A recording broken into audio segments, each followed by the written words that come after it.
Nigeria. Good morning, the good people of Southeast. Good morning in the Anambra.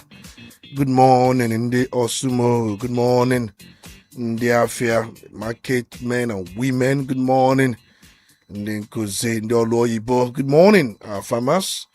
Good morning, our security agents across different security strata. Good morning, our journalists, dear journalists that put their lives in line for us to know what is going on.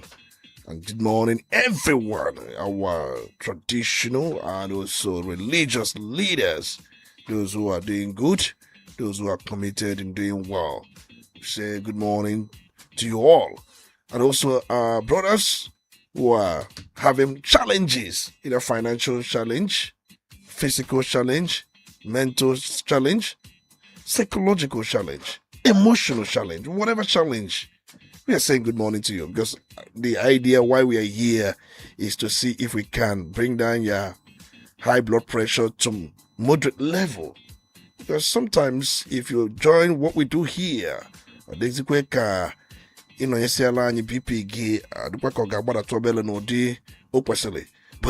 shows the tenacity of what we do here. And we have always said, you don't have any other place. This is the last bus stop. Whatever you don't get here, the way we analyze it here, I don't think you can get it any place. Not that we are bragging, but we know what we are doing and we know the results, we know the effects. These things are happening to people. We thank you for your time. It's not easy to listen. We thank God Almighty for His grace, for His love, for His mercy, for all He has been doing for us, for the miracle of waking up every morning. And we are seeing another miracle. And that is waking up every morning. And we thank God for that. Today being Tuesday. And then most times I look at today, I don't know if today is 23, but it's 23. The 23rd day in the month of June in the year 2026. Sit back and enjoy the program as always. Okay, so we also send our messages to our brothers who are in South Africa because they are undergoing hard times. Some of them have left their homes and they congregated at where the government of Nigeria told them to congregate, from where they will be airlifted to Nigeria.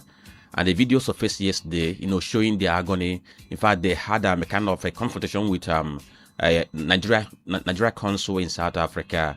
And maybe in the course of the program, we'll be able to bring you that very voice excerpt for you to have a feel of the way they feel, why they are somewhere in South Africa waiting for the government of Nigeria to bring them home, just like the Malawians have done, the Ghanaians have done, and some other countries whose nationals have, faced xenophobia in South Africa. On today's program, other things are going to feature.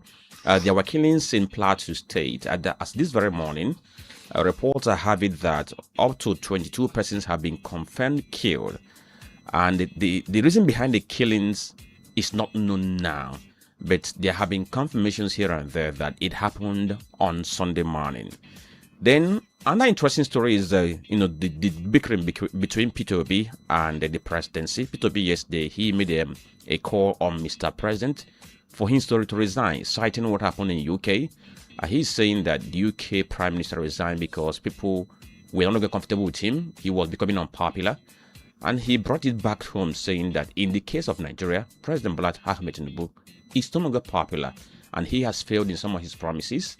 That honor demands that he also resigns, just like Keir Starmer of UK. But the presidency is not having it. Bayo Onanoga, he released his invectives on Obi. You are going to hear more on that very one. Then, Omoyele Sowore, he's in the news because yesterday the court ordered that he should be remanded in prison because of the fact that the day he had a case, he failed to show up. And they believe that he might jump bail granted to him. In fact, before the remand order, the bail which was initially granted to him was revoked by the court. And yesterday it was like a scuffle between his supporters and the DSS, because DSS wanted to take him, but his supporters said no, that he must be remanded in Kuje prison just the way the court ordered. So you can see that in story. Then in Anambra here, the government of Anambra State is saying that it is going to enforce Anambra Master Plan. So all those people who have their structures erected at the wrong places, that they are going to see them pulled down. And guess what? Some traders and the developers at Oyagwa Bagana, they're already kicking. And it seems like they are already thinking about going on the protest to go and register their hands to the state government. According to them, the structures that have been marked for demolition at Oyago Bagana, they got government approval before they were erected. Then other stories you might see this very morning is that the issue of Lassa fever, the death tolls, or the death toll is actually increasing, because as it stands now, we are counting about 25% according to NCDC.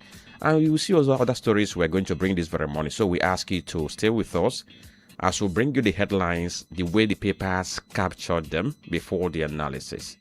And we need to remind you that we are live now on our Facebook page, Udala Radio 104.7 FM. Get on the page and react to our conversation. You're listening to the Polity. Get involved now. Okay, you are listening to the Polity, and it's now time for us to bring you the headlines we have on the 4 newspapers before us this morning. Vanguard, Daily Sun, The Guardian, and The Punch. They are on the card today. So we'll begin with the headlines we have on the Vanguard. Vanguard has this big story there. It says insecurity, 22 dead, many injured in Plateau attack, protests rock Ibadan. The story is on page 5. Plenty riders there, health workers, security personnel among those killed. Panic in Owo as gunmen abduct mother, 2 kids, attack pastor's home in twin raids. Protesters locked down major street in Ibadan over kidnapping. Security's national duty, not ethnic battle, Iboho, fires back at critics. Catholic bishops condemn reintegration of repentant terrorists, demand justice for victims. Then you see the picture story there of people who are protesting against insecurity in Oyo State. Another story on the front page is on page 8. It says, Starmer, presidency, Peter Obi Bika over call for Tinubu's resignation.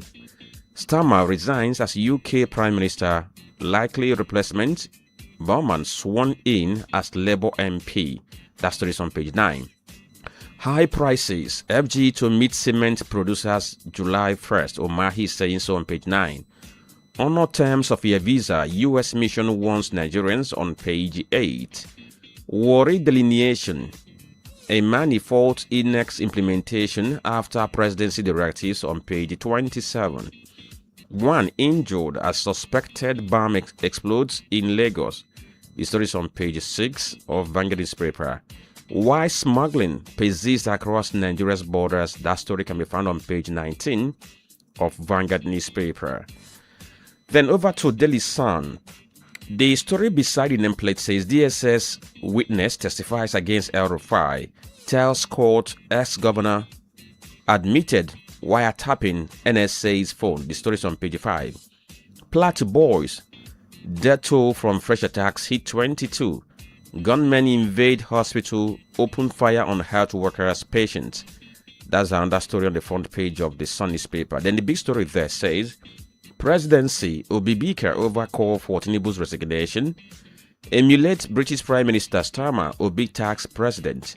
Presidency dismisses call, says it's infantile. That story is on page 6 of Daily Sun newspaper. Then the picture story there, you can see the picture of Peter Obi, Olusegun Obasanjo, and then the former Minister of Special Duties, Yemi Edu, during Edu's 80th birthday. That's the picture story on the front page of Daily Sun. Other headlines we have on the front page of Daily Sun: criminal defamation. I'm on vacation. Showore reacts to remand in prison. That story is on page 4. Orila abduction. Police DIG Fayode promises rescue of abducted school children soon on page 5. The writer says bishops express worry over victims' condition. Soludo enforces Anambra master plan, intensifies land recovery drive on page 28. Lassa fever deaths rise. Lassa fever deaths rise to 214 as fatality rate reaches 25.0%. NCDC, that story is on page 8 of Daily Sun. Then over to The Guardian. The Guardian has a story that says spike in bus fares. Rent forced Nigerians to live in cars, offices, shops. The story is on page 6 of the Guardian newspaper. That's the big story on the front page of Guardian newspaper. Don't seek re-election. Orisi Jafo tells Tinubu. The story is on page 3. He was on TV yesterday. After a long while, he resurfaced and he was asked questions about how he supported Goodluck Jonathan and why it seemed he went excommunicado and now resurfacing. Orisi Jafo, former camp president, of course. Lassa fever, fresh outbreak, claims doctor in Benue as fatality rate hit 25% on page 3. Commissioner lays fear as IED explosion injures one in Lagos on page 2 of Guardian newspaper. FG tax manufacturers on cement price court affordability on page 29. Presidency reps dismiss calls for Tinubu's resignation over economy insecurity on page 6. Witness says El Rufai wiretapped NSA's phone on page 29. FG to audit LPG market as import hit 26,700 metric tons amid export by Chevron on page 4. Court remands Shore in prison over bail breach, dismisses recusal application. And the final story on the front page of the Guardian says cab operators accuse fan of anti-worker activities, vow shutdown of airports on page 29 of the Guardian. And the final paper this morning is the Punch. The story beside the nameplate says medical trip. Okowa seeks passport release amid EFCC probe. The story is on page 8. I think it's about speculation because he was cited at the EFCC headquarters in Abuja, and people are now beginning to speculate why he was there, whether it's because he wants to travel abroad for medical treatment so that he can get his passport. The big story says state police, governors demand greater powers. That story is on page 2, and the riders. NGF report proposes constitutional role for governors in security operations. New framework recommends federal state policing structure trust fund. Federal officers can move to state police without losing benefits. That's the big story. And this one says Plateau tragedy, death toll hit 20, clinic attacked on page 7. Insecurity, Igboho defense action as ACF NEF 1 of anarchy on page 9. 3 nabbed after cleric dies in Ondo Hotel on pages 1 and 5 of the Punch. Nigeria shelters over 100,000 refugees, asylum seekers on page 7. And the two other stories left on the front page. Nigeria's $5 billion swap deal triggers Fitch warnings on page 23. Barham emerges frontrunner for UK Prime Minister as Tama resigns on page 8. And these are the headlines this morning on the front pages of the papers we brought to you. So next is going to be for us to begin the analysis. And this very morning, we have that two Labour members of Parliament are considering to join the race for the Prime Minister position in UK, so that it's going to be a contest other than a walkover for Mr. Barham. So we see what is going to happen in the coming days, because we believe that nominations are going to start, I think around, that should be in July. That's when they're going to begin the nomination. So we see what happens in UK and track to see who is going to become the next Prime Minister of the UK in a time that the country is facing a troubled economy. Not that it's as bad as Nigeria, but in the evaluation of the populace, it hasn't been what it used to be. So stay with us, right back.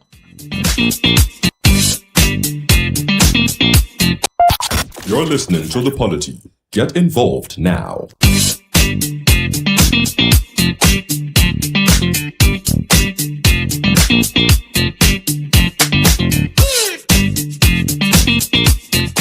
Okay, thank you for staying tuned to Udala Radio 104.7 FM. You are listening to The Polity, where we'll bring you newspaper headlines and analysis of the topical development. My name is Franklin Ebeketono Disambeki on the analysis desk. And we have to begin from home because charity, they say, begins at home. Yesterday we talked about the environmental challenge in Anambra State. We talked about the flooding that we witnessed, how some markets were flooded, Some streets were flooded, likewise roads. And we spoke about a whole number of things. And we talked about the possible causes and what could be done to avert or mitigate consequences in the nearest future. And yesterday, our correspondent went to the video material market in Obunike, where he spoke with the traders and the management, and they discovered that the cause of the flooding at Obunike market was as a result of human factor, where people built on water channels. So when flood comes, because the channel has been blocked, it finds its way into various shops and destroy them. Guilt wants billions of naira in that very market. But now, government of Anambra is saying that it's going to enforce Anambra State Master Plan. And the enforcement is ongoing. In fact, in Nnewi, some structures have been marked for demolition. And they are now extending beyond Nnewi because the Commissioner for Physical Planning and Urban Development, Barrister Chijoko Ojeku, he said that this very enforcement drive reflects the government commitment to building orderly, livable, and economically vibrant cities through strict compliance with approved development plans. And guess what? They were at Plywood Market of Obunike, which is in the local government area of Anambra State. At that very market, the commissioner supervised actions to reclaim government land allegedly encroached upon by developers, and he went ahead to warn that public property would no longer be converted to private use in violation of extant laws.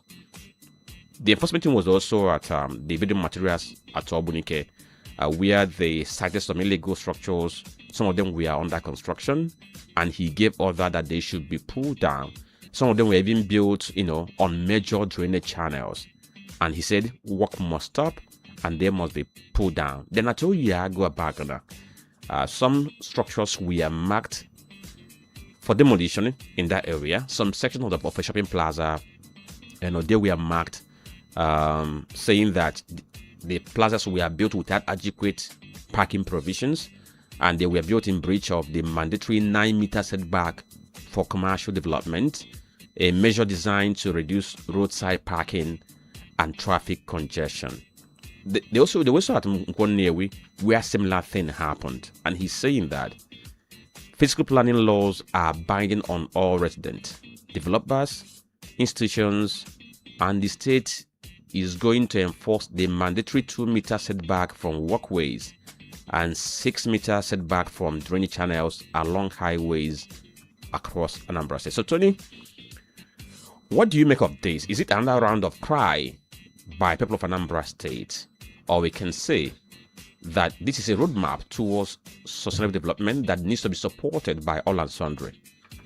I have said it many times that without breaking an egg, you cannot make an omelette. I have said it many times, and we know very well that when you talk about urban regeneration, reclaiming some areas you may call rural areas, trying to make them an urban area livable, it takes quite a lot. And there is always a master plan in every urban centers, and even some cities or some communities close to these urban areas. There is always a master plan, but it depends on government. Government at one point or the other can come out and say, we want to reclaim this, we want to enforce this, we want to make sure that these things are the way they should be.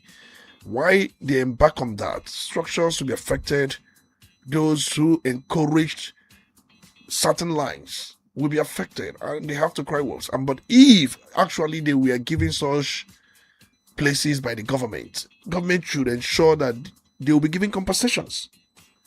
If they have the right papers from either certificate of occupancy and then the governor's approval, or even other necessary documents from the fiscal planning board, they can make a request for compensation.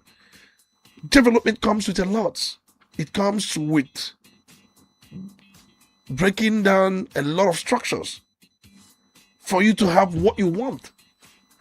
It's one thing, but if you look at the places you mentioned, Oyago, Abagana, you know how densely populated that little area is. But I'm talking about the roads. I'm not talking about the areas that are inside. I'm talking about if you are going to Oka, get to Oyago, get to Abagana, it's always crowded. People you see street trading or road trading, they will encourage, they will even take some portions of the road as a result of trading. I've seen where barricades have been erected, even to put them behind the barricades, but if you go to Ochanja as we speak right now, you see people who are still trading on the road. Even when they have been warned, you have Ocha Brigade. They'll move around. You know what they do? They collect money from these people and allow them to stay there. If you ask, even in that code, the same thing. Each time I pass through that areas, I do see people who have their goods displayed on the road. If you go to territory, the very market that has caused a lot of problems, you see them. People believe if they don't bring their goods close to where the vehicles are passing, they will not sell. But that's wrong.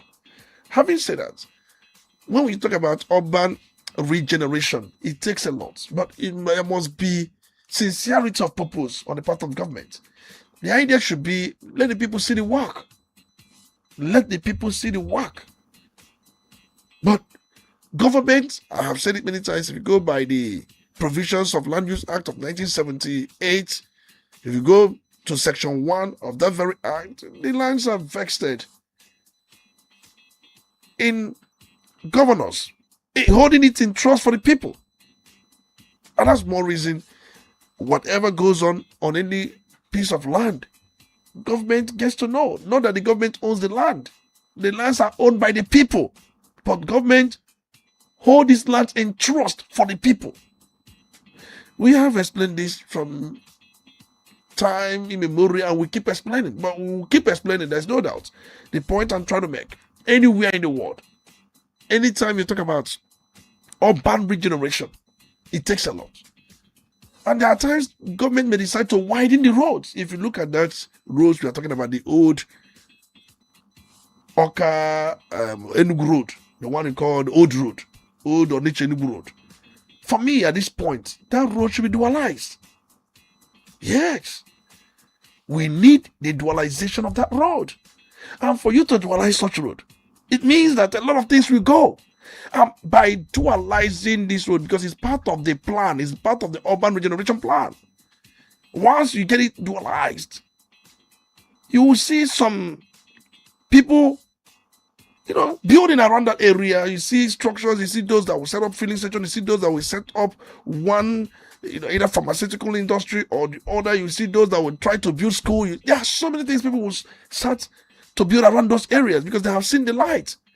And it's part of the plan. I didn't see why those who live even in Abatete, somebody who lives in Abatete, who has a family house in Abatete, should be paying rent in Onitsha. If you have a rose, very well, the distance between that very place to this place, I think less or plus, minus or plus 10 minutes or 15 minutes, you are here. Then the question is, if there is such closeness, why would somebody be paying rent here? Anambra is not that too big. When you talk about the landmarks, it's not that too big. If we have things going on, somebody can live in or can be working in Onitsha and return to Oka. That's why we are crying for the monorail. Because if you have to enter the train, you just pay 200 naira. Maybe or 500 naira coming. Or 500 naira. So you can afford 1,000 naira as your transportation. As somebody who is working in Oka. And that is kind of the setting we want to have. There are those who live in Iyala. They can as well work from Iyala. And those who are living in Newi. The idea is it will help to reduce the burden on urban concentration. So Tony, why does development always come with so much pain in this part of the world? Because the master plan is not a creation of today. This master plan was created many years ago, but we saw successive governments failing to adhere to the master plan. And all of a sudden, a government comes and remembers to dust the master plan, picks it up, and then development that have sprouted over years, then they come down to zero and people begin to rebuild.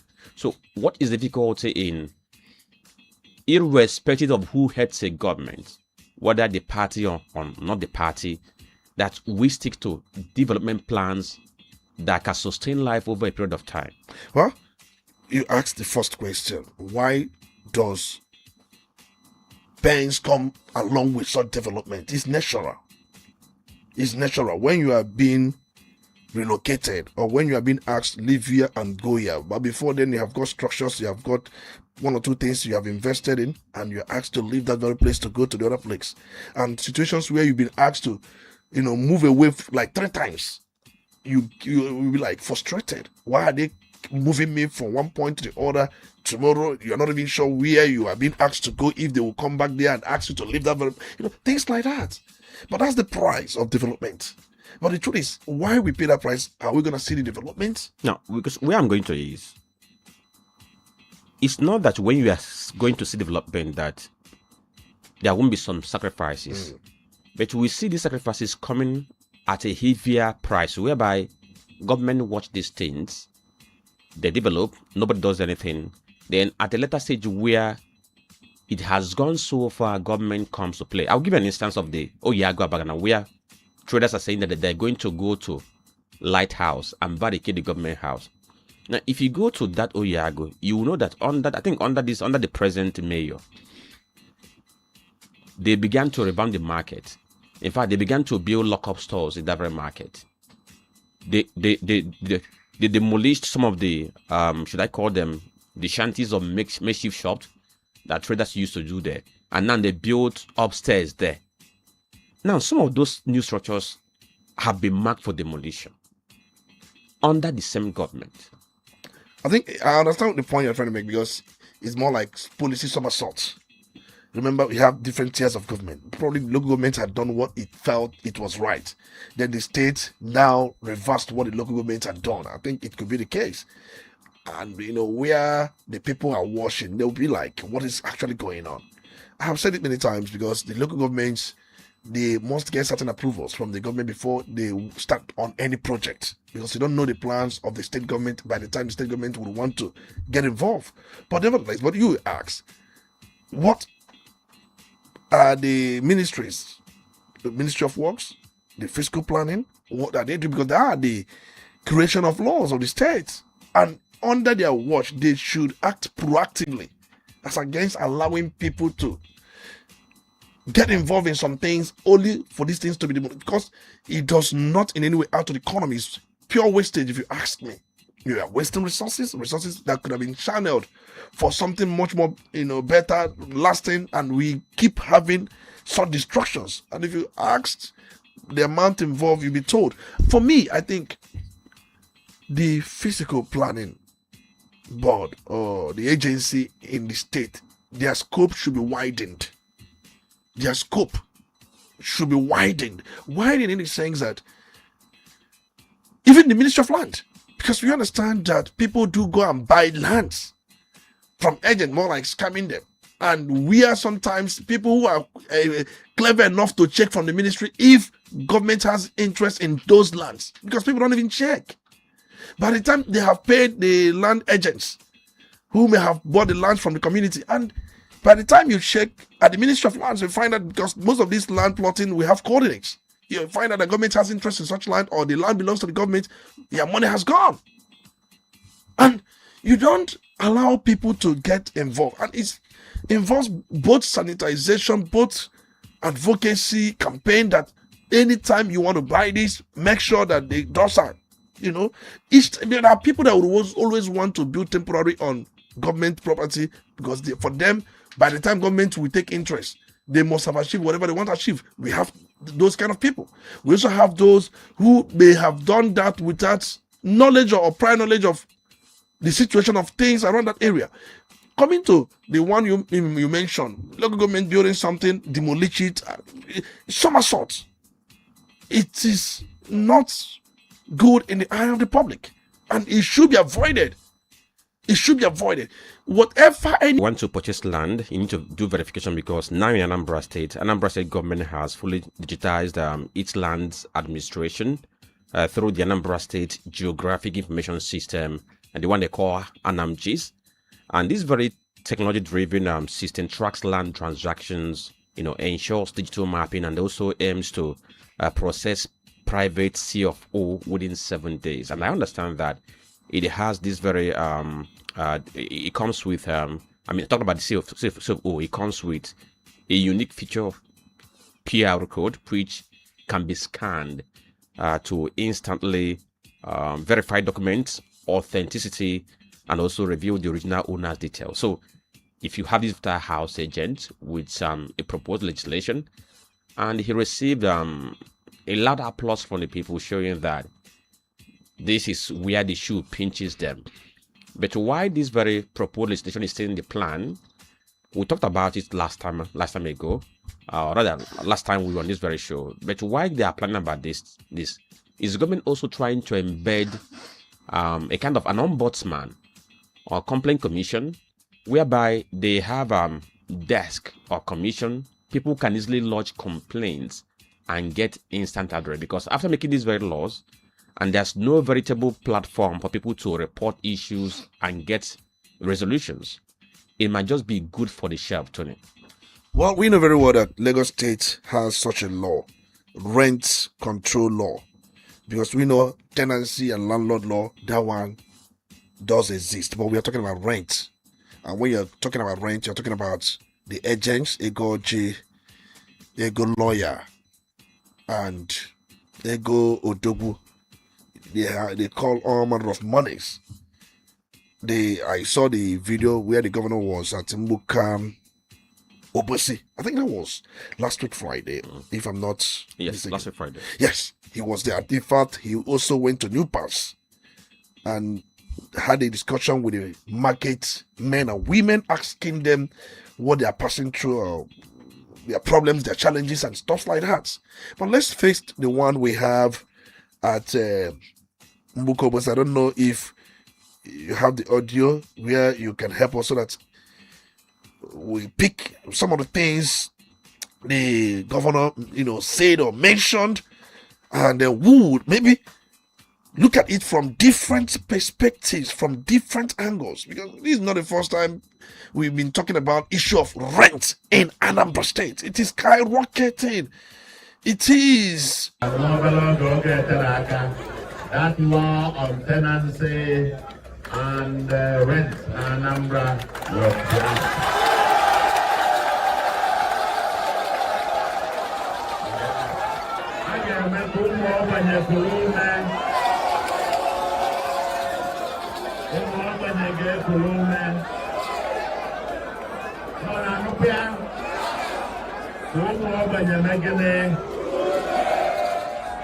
That's what this is all about.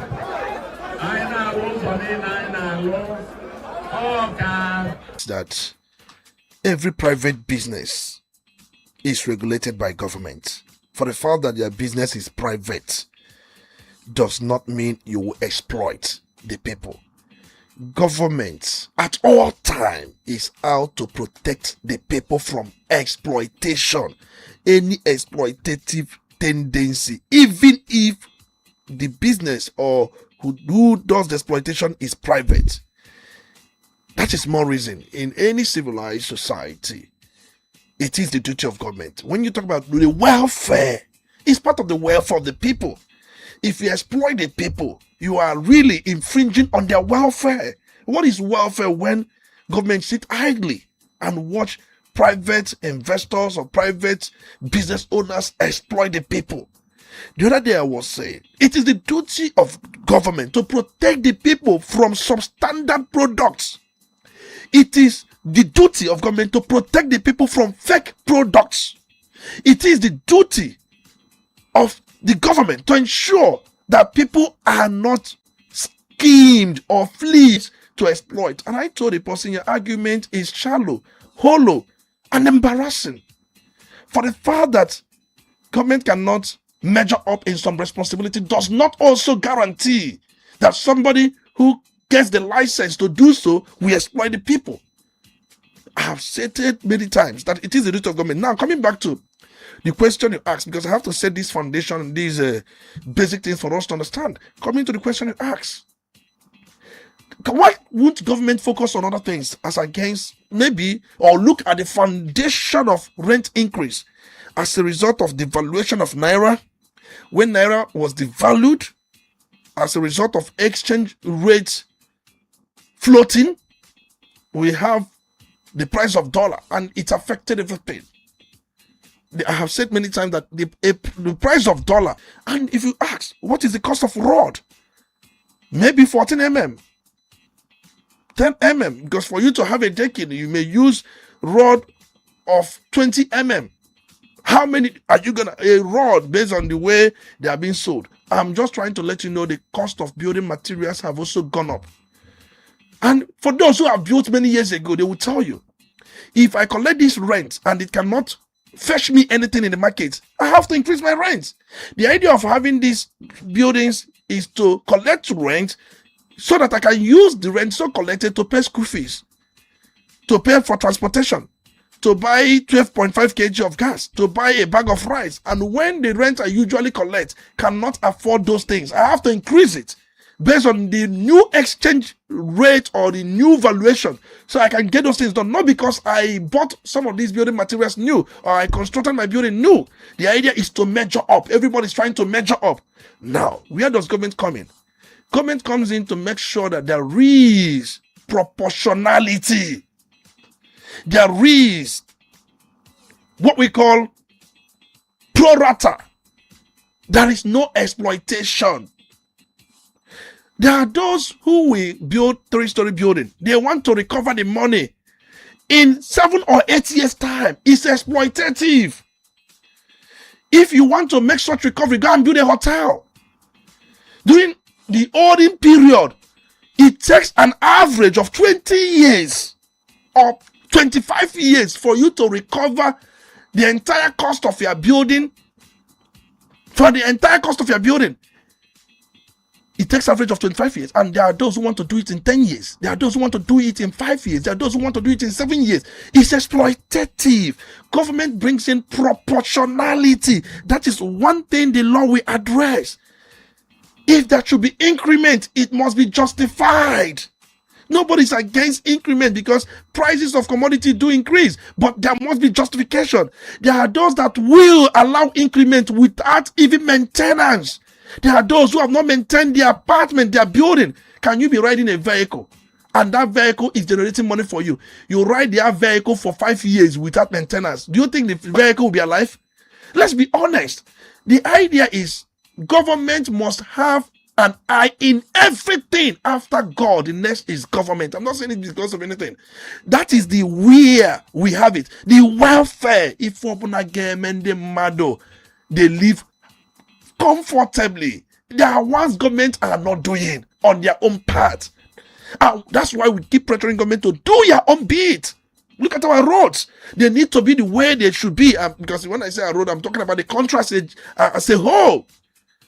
And most of these analysis I'm talking at, from the angle of the country in general, not specifically Anambra State.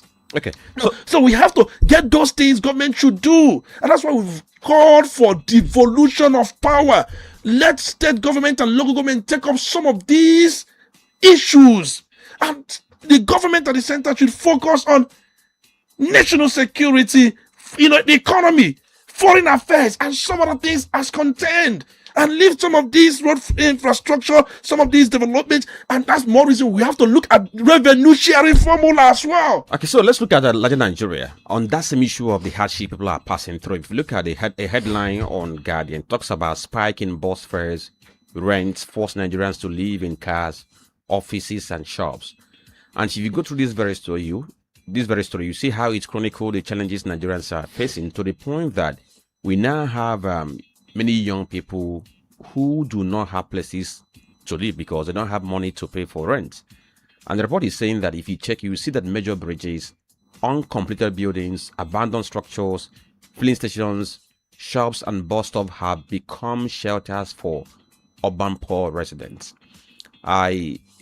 Each time I recall the video of Makoko, the Makoko in Lagos State, that very environment where people use planks to erect residential apartments on top of water. And I keep on imagining how people go to bed knowing that they are sleeping in a shelter built on top of water and they're able to sleep comfortably. And you go around, you will see that this same scenario is replicated across Nigeria. And you are wondering, what is government doing to help the people? I have said it many times, many of the government priorities are misplaced. There's no doubt. When you talk about life in general, when you talk about life, the next is food. After food, shelter. Then after shelter, you talk about transportation, hospital, education, and some other things, they will come on. And I've said it many times. If we cannot take care of some of this infrastructural development, we allow private investors to come in, but they must be regulated. The idea of regulation is to avoid exploitation. And now, why would government at different levels embark on mass housing scheme? Of course, I would want situations where government will embark on this. If not for people to buy their houses, they can buy flat for life. Government can erect two-story buildings. And the cost of a flat, government can put a cost of a flat because it will be a mass scheme. A cost of a flat, government can keep it at 10 million based on current valuation. If a family can provide 10 million within a specific period of time, within 10 years, the flat becomes theirs for life. So, do you think that we are underestimating the hardship Nigerians are passing through? Going through this very report, you see where it's stated. That's according to World Population Review. It's saying that about 24 million Nigerians lack adequate shelter. About 24 million Nigerians lack adequate shelter. Then you now talk about the challenges we have now in the world of today, where places that you used to commute to initially, maybe you pay 500 now, you get there, and this time around, that cannot take you there. Just imagine. Let me give you an example with Oka. Before you can commute from Oka to Onitsha, 500 naira, 600 naira. So if you are living in Oka and doing business in Onitsha, you can comfortably live there and commute to and fro. In a day, you might have spent like 1,200 naira. But if you're going to do that now, in a day, you have to budget like 4,000 for you to be able to do this, the front and toe. Enugu, Oka from Enugu, we used to go from Oka to Enugu, 1,500. But now, if you're going to move from Oka to Enugu, if you want to use Sienna bus, commercial bus, you're going to pay between 4,000 and 5,000 naira. And these are the realities of Nigeria. You don't talk about what they spend on food. You talk about what they spend on any other thing. So do you think that we are underappreciating as a people and as a government the suffering that Nigerians are going through on a daily basis that requires an urgent attention to be addressed? We're underestimating that, there's no doubt. We are underestimating that. People are passing through excruciating means. People are hopeless. Let me put it this way. I have seen families. I have seen where people live. I've seen, not just, if you talk about Anambra State may not have what we talk about when in terms of Lagos, the Makoko area, some parts of the north. There are those who are still living in thatched houses. There are those who, whenever it rains, rain will beat them. Even while they claim to have shelter, but it's just... Sorry, when last did you visit Annam? The last I did was, I think it was in 2024. It was during the rainy season. Many buildings there were submerged, partially submerged because of the kind of area. And many of them have called for quite, artificial canal, artificial dams, and a lot of things to make sure that the waterways are well guided. They have called for so many things. But let me say this. Cost of transportation should be looked into, and the way government should look into cost of transportation is running a mass transit scheme.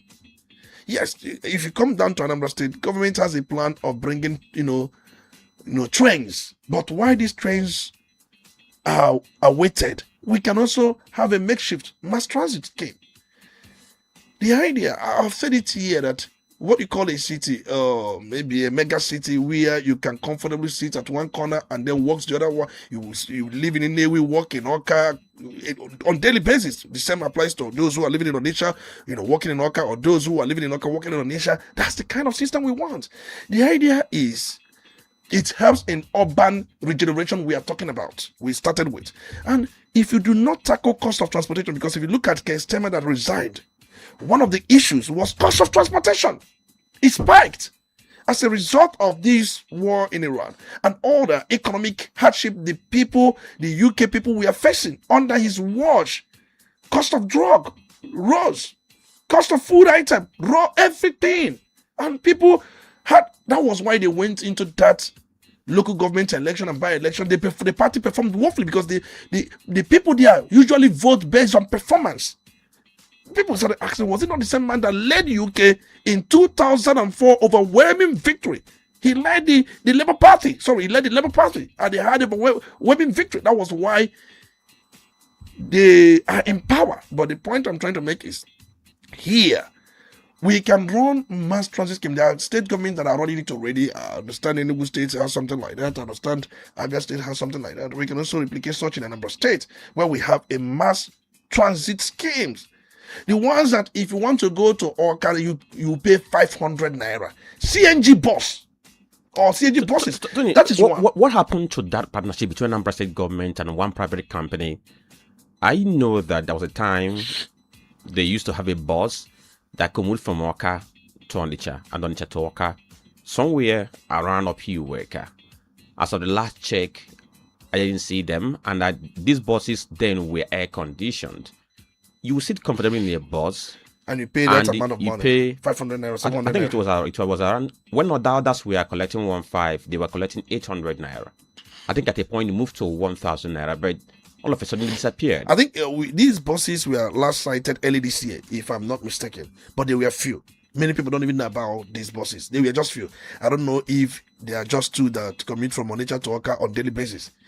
Many people don't even know about it. We are talking about government mass transit schemes. That's the point I'm trying to make, where it will at least take off some burden, especially transportation costs. Then the house, the housing scheme, the mass housing scheme, government should look into it. There are areas government can do these things. Yes, government can look at some of these areas that that are situated between Oka and Onitsha. You're gonna talk about Nteje axis. You're gonna talk about Umunya axis. These are places government can put up a massive.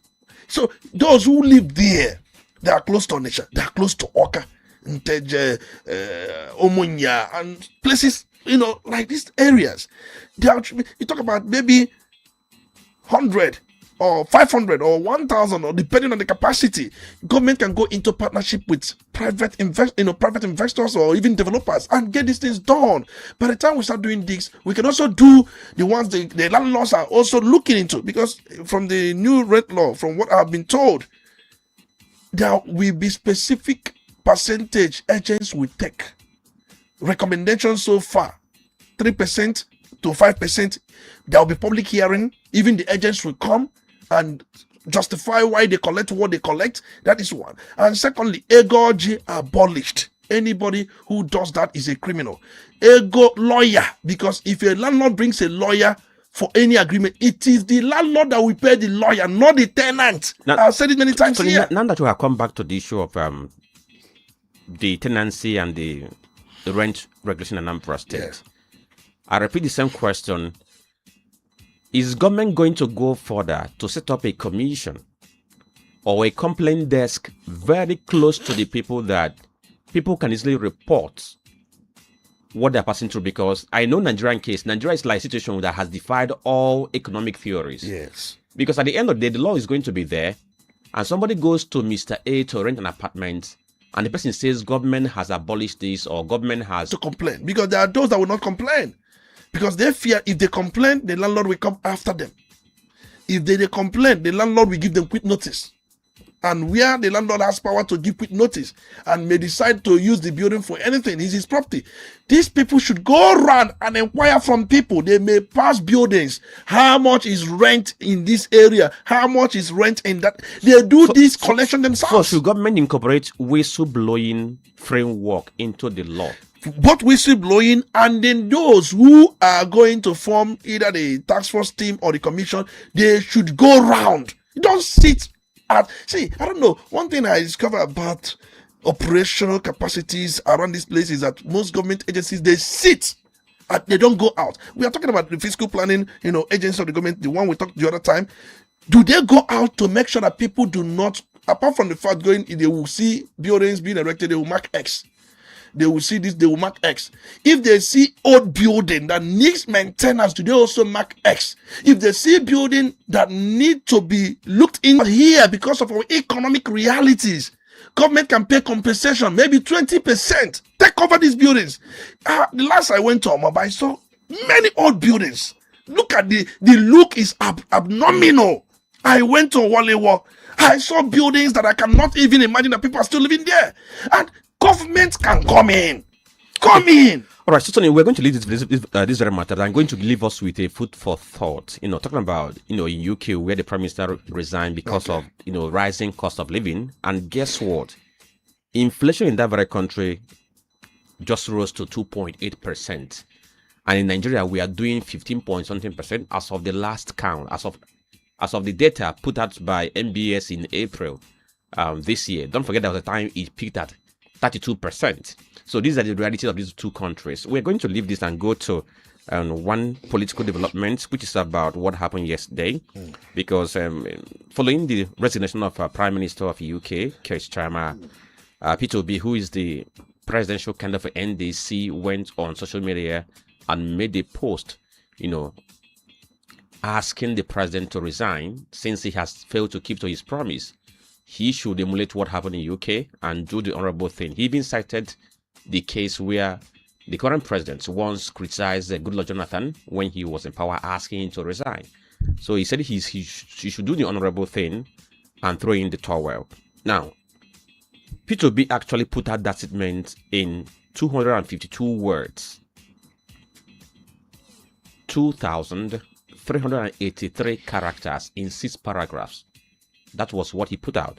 Then Bayo Nanoga replied him in 1,233 words, 7,934 characters in 14 paragraphs.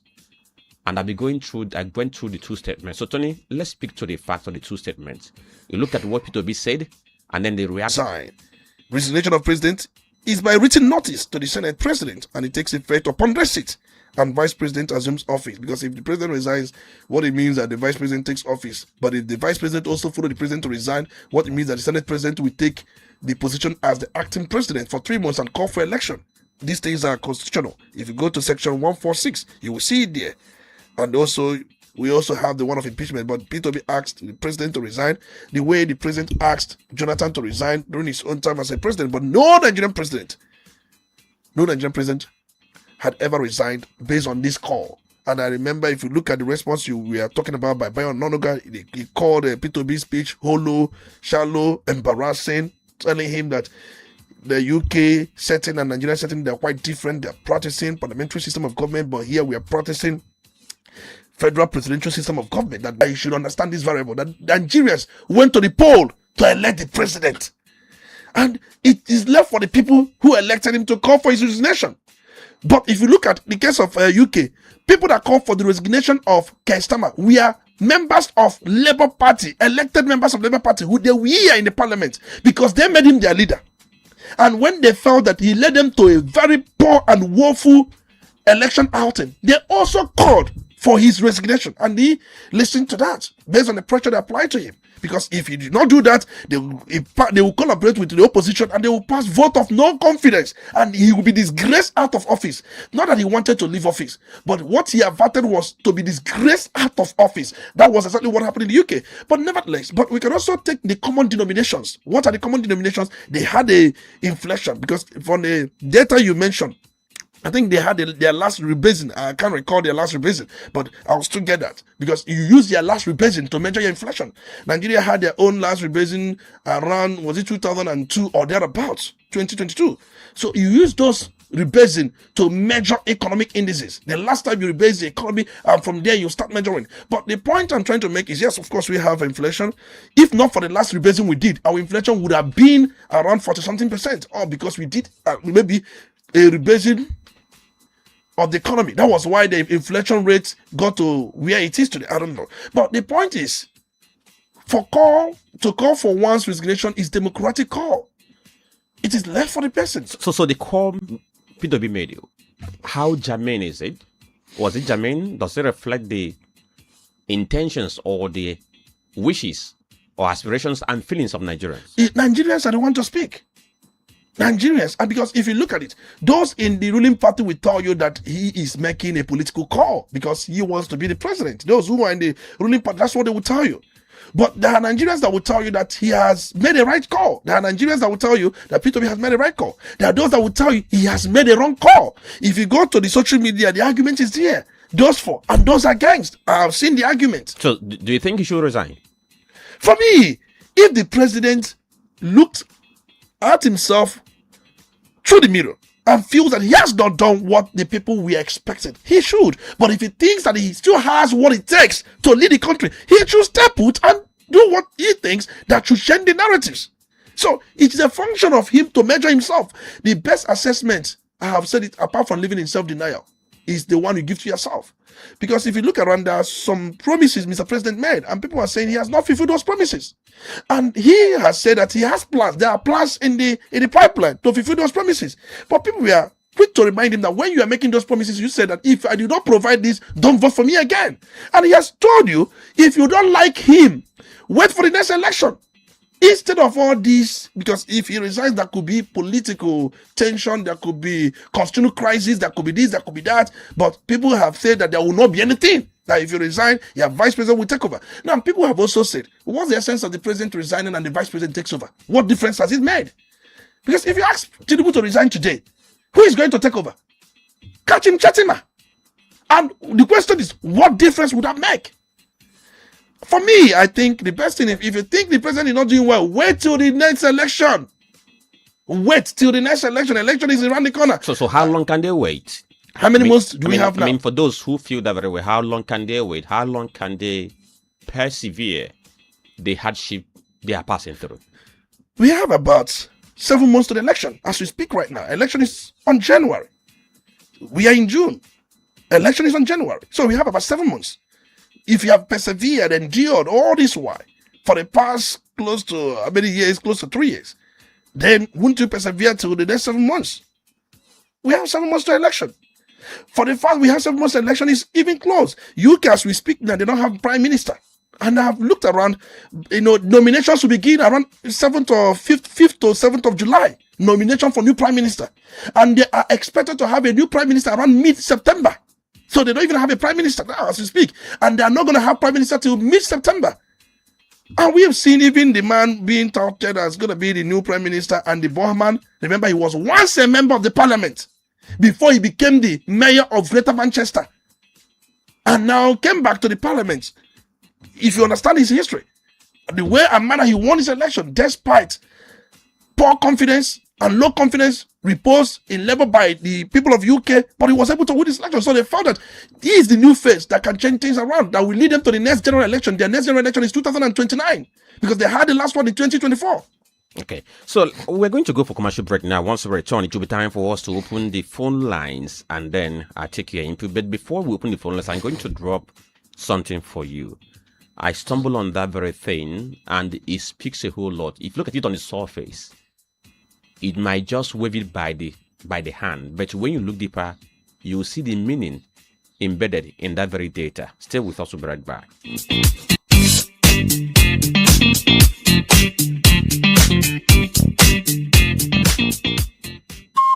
Udala Radio, 104.7 FM.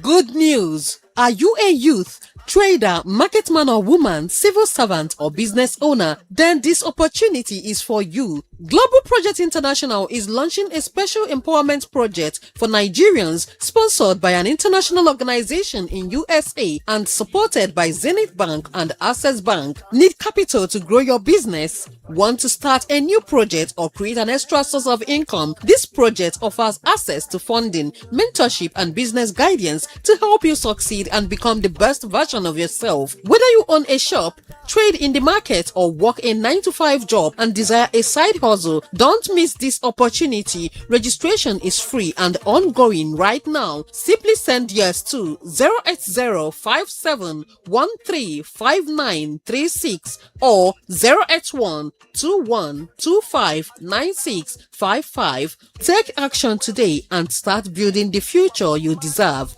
Global Project International, creating opportunities, changing lives. You don't touch phone, money, door, now you want chop. Germs full everywhere, but you no fit stop them. Before you chop anything, go wash your hands well. Na simple way to stay safe. 104.7 Udala Radio. You're listening to The Polity. Get involved now.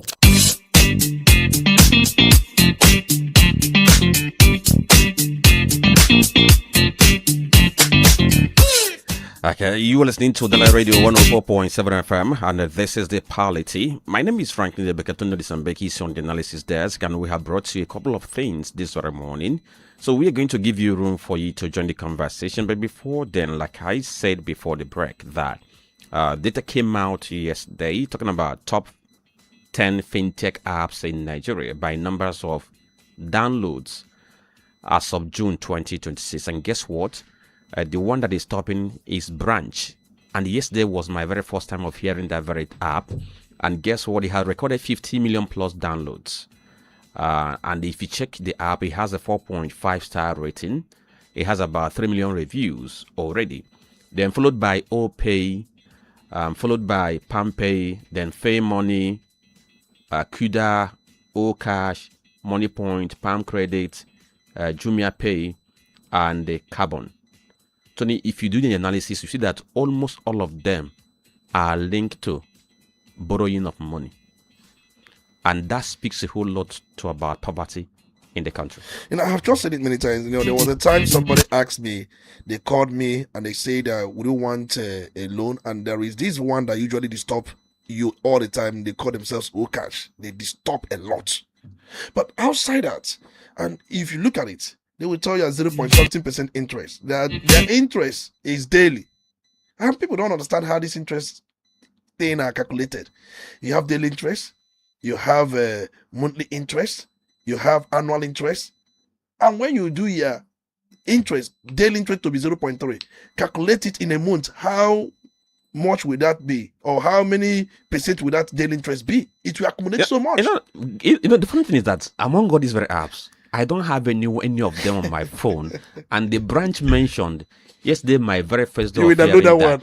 And that it spoke to my heart to understand that people are living on borrowed money. Definitely. And you know one thing about this, and sometimes not even for business, it's just for daily survival, to feed. And you know how they go about recovery.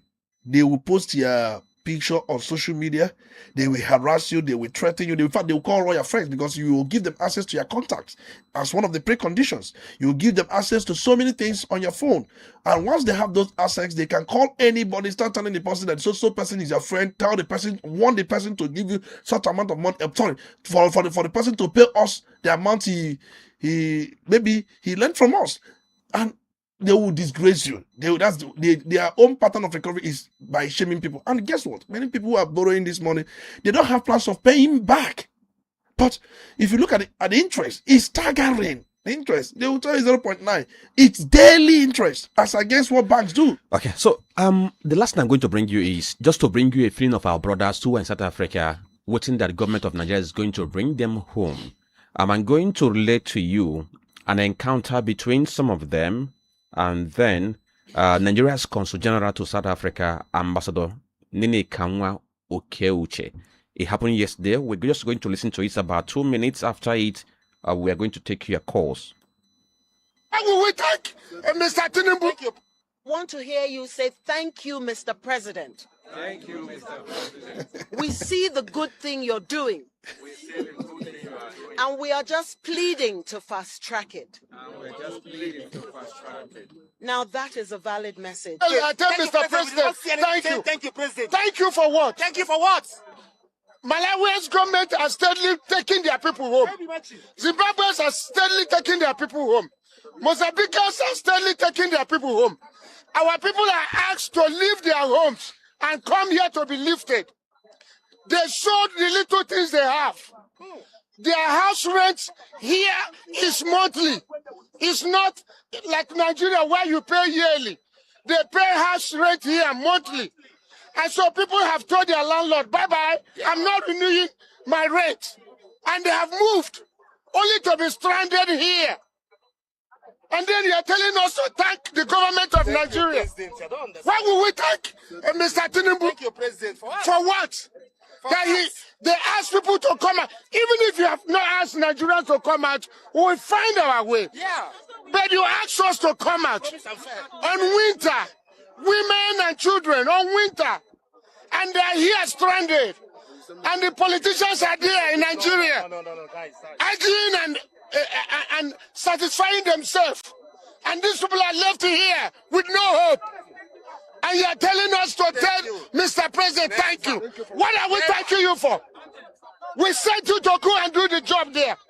And if you feel that you can't do the job, resign. So that somebody who can do the job will fix Nigeria.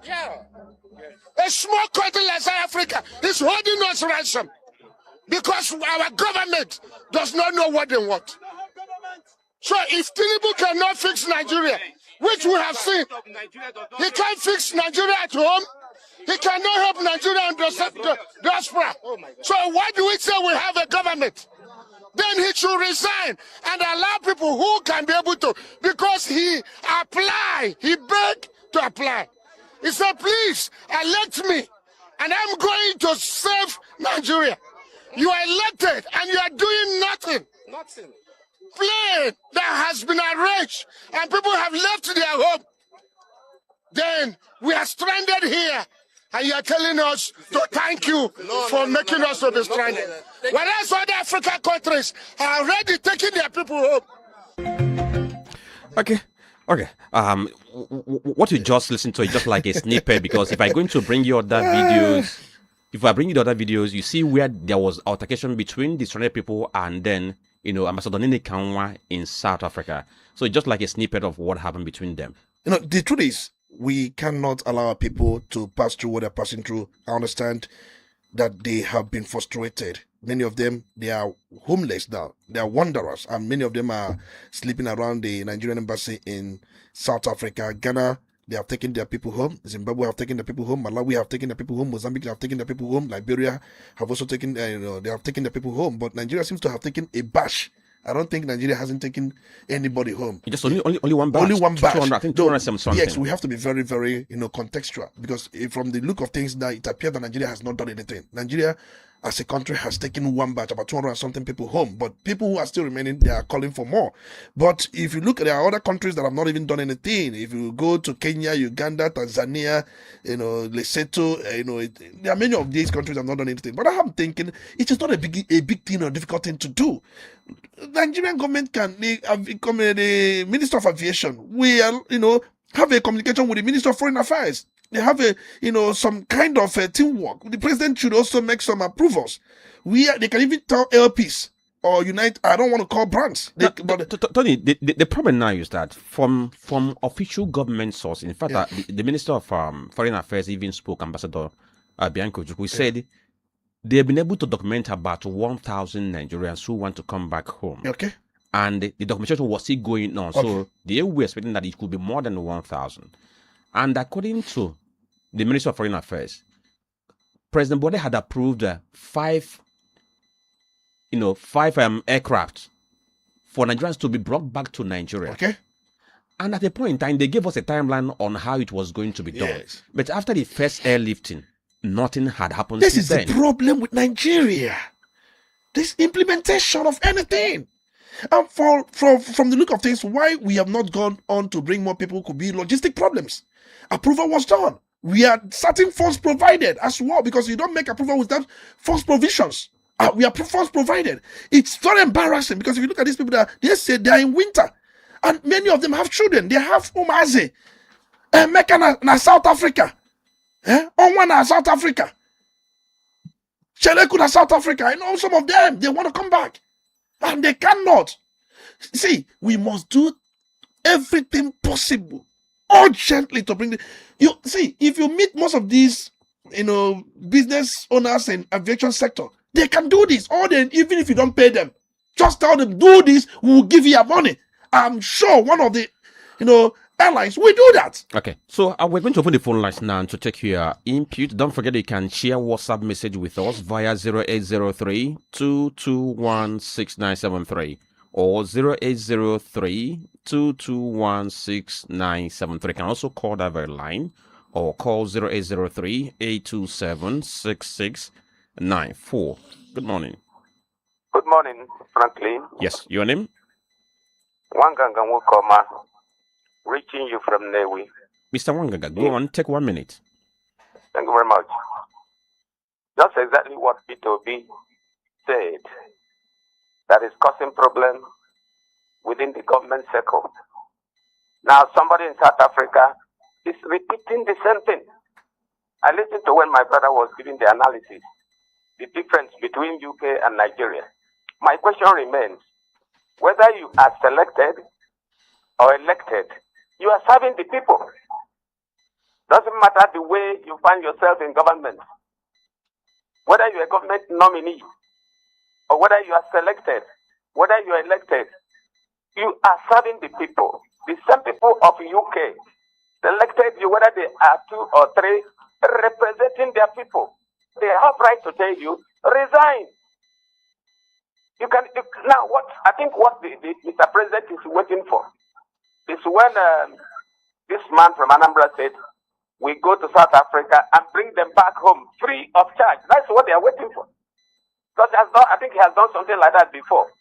So Mr. President and his people are waiting. You know that most of the time you see tribal correlation in what they do. The number of people that are in South Africa, 90% of them are Igbos. That's the truth. Even if it's not because of the effort of the wife of Ojuku, all of them will be there. I tell you the truth. Resign. No light, no water. The first thing he said when he went there, if I cannot give you light or when necessary, all right, don't vote me for the second time. And now somebody is telling you to resign. And Ononoga, who I know is as a psychopath, though he's doing his work as president spokesman. But is it not imperative for you as a spokesman to know the truth and tell the president the truth? Mr. President, you're not doing it well. All right. Not for people, not the public. That will be all. All right. Mr. President, you are not doing it well. Thank you. Good morning. Thank you. Good morning. Hello. Good morning. Yes, good morning. Mr. Frank and Tony Lichtenbeck. Good morning. You are speaking with the voice of Mario Kichuka calling from Monica. You're welcome. I'm ashamed to be a Nigerian. I don't even know what brought me to this country. Just look at the way we are doing this. Is Zimbabwe and Mozambique richer than Nigeria? I want to ask, Mr. President, you have money to the logistics to move yourself from Nigeria to anywhere in the country in the world in 2 weeks. But the people you claim that you are their president we are suffering. Hi, God of mercy. This honestly, I don't know. I don't know. Please, is this a country? Is this particular place we find ourselves? Is it a country? Please, I don't know. I don't know. It's more now. Mike Ononoga will always have a way to attack P2B because he's the only person he feels that he can attack. Tomorrow he will start telling us all sort of nonsense. Honestly, honestly, I am crying for this country. I don't know what to do. I really wish I can I can make a change. I can change something in this country. All right. Because whenever I remember that I'm here in this country, that nothing seems to be changing. Even when you cry out, even when you jump up and down, there is still nothing you can do. I wish for this country. Thank you very much. All right, thank you. Just to bring this very information, because from what we gathered, why these Nigerians have not been brought back, they said it's as a result of two issues. One is logistics, and then second one is diplomatic delays. And from what we gathered, some of the people who are supposed to be brought back, they have expired documents, and then there is this very operational hold up. Then the issue of bureaucracy. I got a report that the process has been intermittently, suspended due to what they call administrative friction at the airport, whereby South African immigration officials have scrutinized and sometimes barred some individuals over expired visas or documentation, discrepancies, and that's why they're having delayed their flights. This is the explanation I got regarding why we have that situation now. Good morning. Good morning. Yes, your name? My name is Ignatius Okoye from our ancient kingdom. Go on, Mr. Ignatius. My speaker, in short, you have said it all. You see, I don't know what kind of country we are in. You see, my heart is bleeding. The problem is that you went and asked these people to come out from their homes and they bring their tenancy and come out to wait you to take them back to their country. You abandoned them there. Saying what? Even if the diplomatic problem is not redeemable, let the guy redeem them. Even if you are those who in foreign countries, when your visa expired, they allow you to go. They feel the country will allow you to go. What are they talking? And I don't believe this is that saying. These people want to go home. Bring them back. You are just telling us excuse. I'm telling him to resign too. Who are we telling him to resign? Thank you. I'm done. Okay. Good morning. Comrade, I'm watching, calling you from Onitsha. Go on, comrade. Thank you very much. That guy that is shouting that he wants to come back to Nigeria, is he aware that a 2-year-old child is in the bush? I don't think he's aware. Look at what he said, that they pay rent by monthly. Here you pay 2 years, you pay God, you pay lawyer. Then you now move in empty-handed. But you see what he said, that they are paying monthly, and you still want to come back. Yeah. See, I don't understand the kind of content we find ourselves.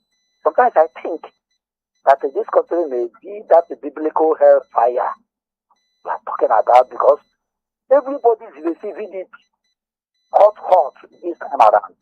I don't even know that the presidency even have time, because when you read that response written by your Nonoga, if you are the content developer, you know how many hours it takes to come up with such, that statement.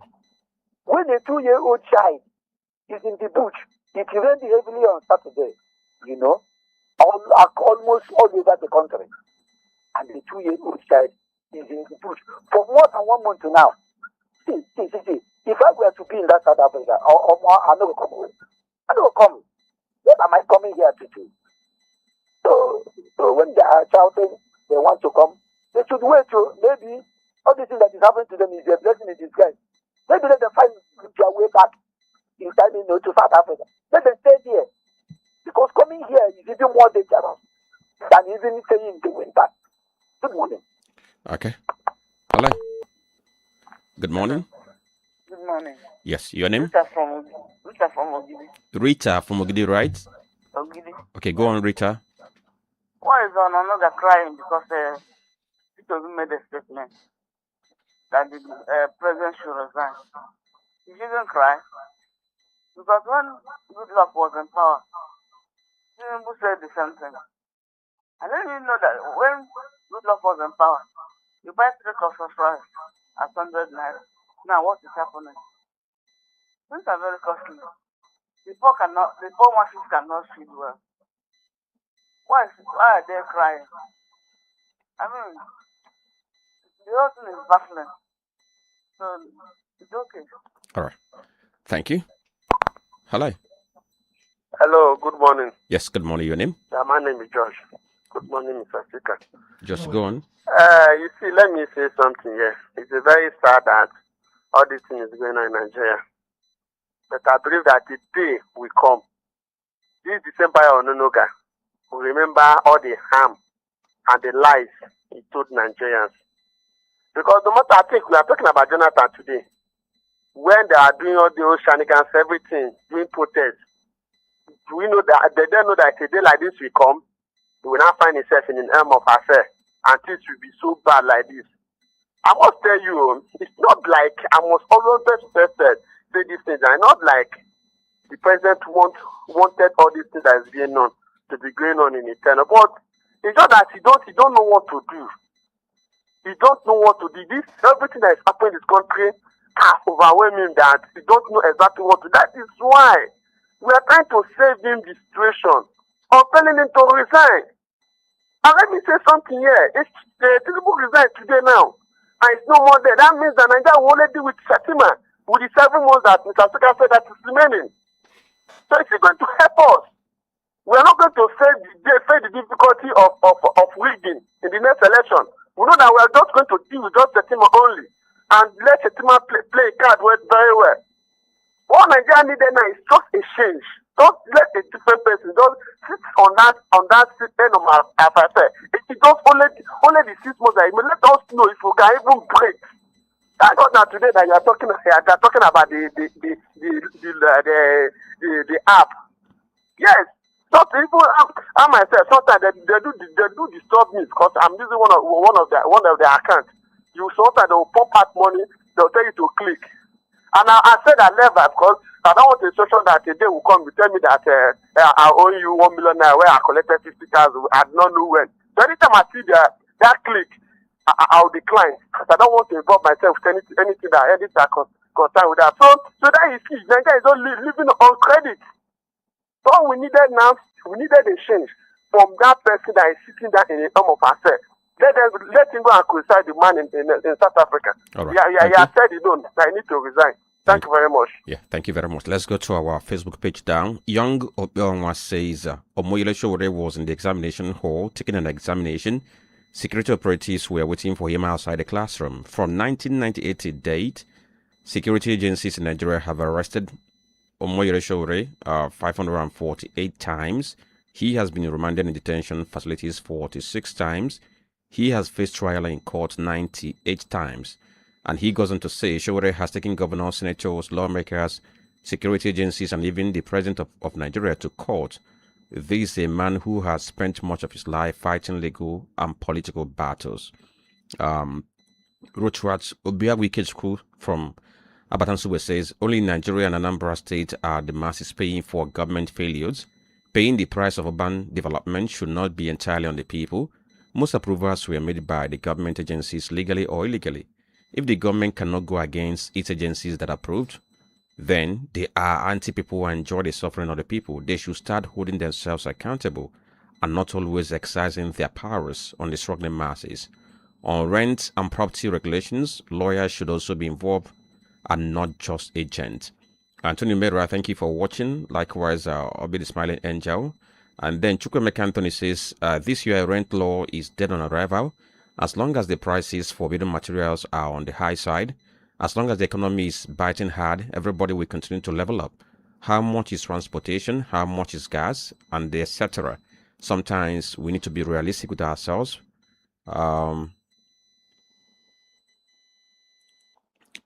Okay, so I think I didn't understand the end. Sometimes be realistic with yourself. You don't know everything, okay? And Celestine Nzekwe says, on the issue of Anambra State Tenancy Bill, I think it's easier said than done. Come to think of it, do you know that almost all the politicians in Nigeria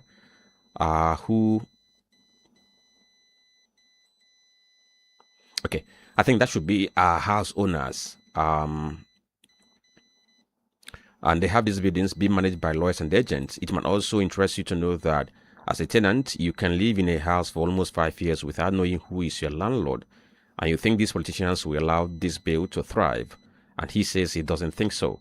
Oluchi Chima says a government that cannot protect his own people at home from terrorists and bandits, is it the ones in abroad that will be protected? And he says the APC government is just systematically waiting for APs to do it again, as he did before, because most of those Nigerians stranded in South Africa are Igbos.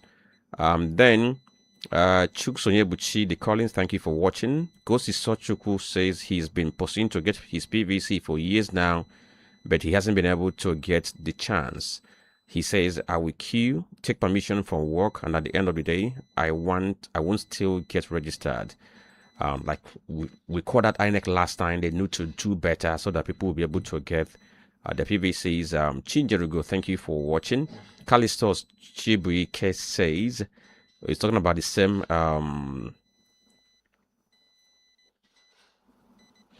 issue with the PVC, having difficulty in getting PVC. So INEC needs to do the needful. Like I said last time, we need to mount pressure on INEC. Even politicians, they need to mount pressure on INEC to do the needful here.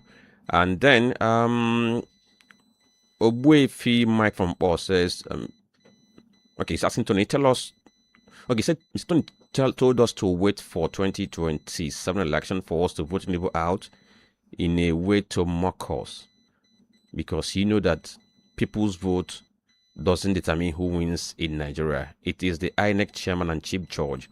Christian Onyedekwa from Nnewi says, nothing wrong with PPE taking over if the president resigns. After all, the two of them are not of the same character. And then Obaka Abata is saying that I should not use Obaka. You were getting annoyed. I didn't mean to in any way to demean Nam. I'm telling you the fact. Like, I was trying to buttress a point. Okay, and you were getting annoyed. Okay, and then Master Bay says if Nigerian leaders should make a comprehensive written laws against corruption and bandits, the country will be a better position to prevent activists from protests. He posted from Onitsha. Jacob Bishop, Emeka Ifejika. And then I have to quickly mention these very persons, even if I don't have time to. Oku Chuku from Onitsha, who posted on our WhatsApp platform. Vincent from Obosi, who talked about getting PVC and minimum wage. And then talk about Ima, who talked about Nigeria and South Africa. And then this is from, what's the name again? You didn't add your name, but you're talking about what it costs to rent flats this time around. So on that very note, we have to pack up this very morning. Tony, so how do you part this morning from issues we have raised? Well, our own is to educate the people, because those who have interest in one thing or the other, we may find what we do say here very discomforting. There's no doubt. What we do here is anything that would help uplift the welfare of the people. That's the most important thing, and I've said it many times, that some unwholesome practices that we do here for one reason or the other, it should be, for me, criminalized, not even abolished. A good lawyer, people pass through a lot. I say, but this, but that, because you're looking for an apartment, and government must come in, must step in and do the right thing. Just like if you want to get admission in school, they will ask you, because there was a time when I need Gojin admission. I don't know if Franklin, can you remember that period? For you to get admission, I cannot get Gojin. You sort yourself way. You sort your way out. No, I'm more your Gojin then. Not even, I don't know, but the one I know is that somewhere in a boy state, then there was time they had this thing they call concessional admission. That one be say, if you want to study medicine, you come and pay 500,000 and you get admission to read medicine. Franklin, between 1998 to 2005, there was a time when they got you. Do you understand? So, and it was something that was phased out by university authorities. In fact, they criminalize it. If you allow people to behave the way they want, and it is the duty of government to protect that. If you can imagine landlords where they rent 150%, 100%. So let's start with this, because I tried to read a message that didn't have name, so I now understand why he didn't mention his name. He said where he resides at Fege, 3-bedroom flat, that the rent is raised from 360,000 naira per year to 1,200,000 per year, and is going to take effect by January of 2027. And landlord has said, if you cannot afford, you should quit. And that house was built in 1982 without tap water. 1982 As without old as tap Metosela. water, and somebody raised the rent from 300 something to 1 point something, more than 400% increment.